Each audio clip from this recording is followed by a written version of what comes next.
உலகிலேயே காஸ்ட்லியான தேர்தலாக இந்தியாவில் சுமார் 100 லட்சம் கோடி ரூபாய் மதிப்பிலான செலவில் தேர்தல் நடந்து வரும் வேளையில் அடுத்த 5 வருடம் யார் ஆட்சியை பிடிக்கப் போகிறார்கள் என்பதில்தான் பெரும் போட்டி நிலவுகிறது.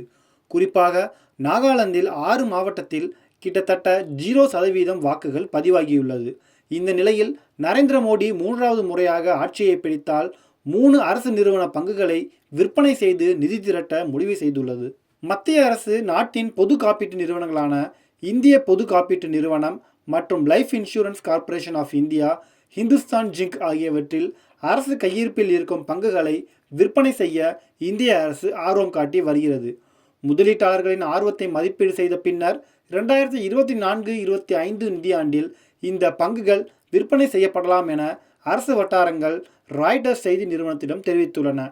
ஜிஐசி அதாவது General Insurance Corporation of India நிறுவனத்தில் 10% பங்குகளை படிப்படியாக விற்பனை செய்ய திட்டமிட்டுள்ளது என அரசு அதிகாரி தெரிவித்துள்ளார்.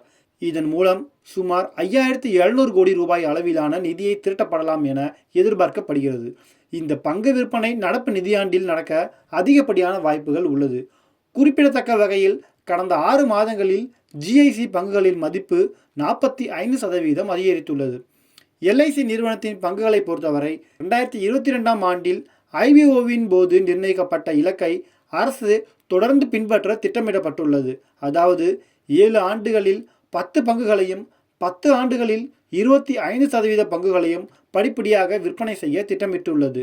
இந்த நிலையில் முதலீட்டாளர்களின் ஆர்வத்தையும் எல்ஐசி பங்குகளின் சந்தை மதிப்பையும் கருத்தில் கொண்டு சிறிய அளவிலான தவணைகளில் பங்குகள் விற்பனை செய்யப்படும் என அதிகாரி தெரிவித்துள்ளார். நாட்டின் மிகப்பெரிய காப்பீட்டு நிறுவனமான எல்ஐசி பங்குகள் கடந்த 6 மாதங்களில் 58% அதிகரித்துள்ளன. வெள்ளிக்கிழமை அன்று ஒரு பங்கு 973 ரூபாய்க்கு வர்த்தகப்பட்டது. எல்ஐசி ஐபிஓவின் போது மத்திய அரசு இந்நிறுவனத்தில் 3.5% பங்குகளை விற்பனை செய்தது. இண்டெக்ஸ் ஃபண்டில் எல்ஐசியை சேர்க்க கூடுதலாக 1.5% பங்குகளை விற்பனை செய்ய திட்டமிடப்பட்டுள்ளது. வெள்ளிக்கிழமை நிலவரப்படி பங்குச்சந்தை மதிப்பின் அடிப்படையில் 1.5% பங்குகளை விற்பனை செய்வதன் மூலம் அரசு சுமார் 9200 கோடி ரூபாய் வரை திரட்ட முடியும். ஹிந்துஸ்தான் ஜிங்க் நிறுவனத்தில் அரசு வைத்திருக்கும் பங்குகளை விற்பனை செய்ய 3 மாதங்களில் அறிவிப்பு வெளியாகலாம் என இந்நிறுவனத்தின் தலைமை செயல் அதிகாரி அருண் மிஸ்ரா தெரிவித்துள்ளார். சமீபத்தில் இவர் அளித்த பேட்டியில் ஹிந்துஸ்தான் ஜிங்கில் அரசின் பங்குகளை விற்பனை செய்வது நீண்ட காலமாக பேச்சுவார்த்தையில் இருந்தது. கடந்த ஆண்டே இது செய்யப்பட இருந்தது. ஆனால் நிறுவனத்தை மறுசீரமைப்பு செய்ய வேண்டும் என அரசு திட்டமிட்டது. இந்த முடிவு இப்போது கைவிட அரசு முடிவு செய்த நிலையில் பங்குகளை விற்பனை செய்வதே சிறந்த தீர்வு என நாங்கள் கருதுகிறோம் என்று அருண் மிஸ்ரா தெரிவித்துள்ளார்.